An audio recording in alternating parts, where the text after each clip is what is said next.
Hi there, it's FoamyDM. Let me put this down, I guess. I've got a Quickie, that's what it's called. It's a Burt Rutan design for the home build. Comes as a kit normally. I decided to make it a Master Series foam board because of the curves. And I'm going to check to see if it flies okay. Oh wait, wind shifted, it goes this way. So, look at that. Flies real nice.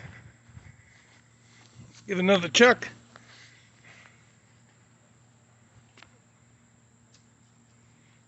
Good deal. Looks like we have a good start. So I've got the balance point. Let's see, right about a little bit in front there. There you go. That's where it's balanced. So give another chuck. Looks like it is ready to go. I'm going to put some servos in it and a motor, and we're going to have a lot of fun. So, Master Series FoamyDM Quickie.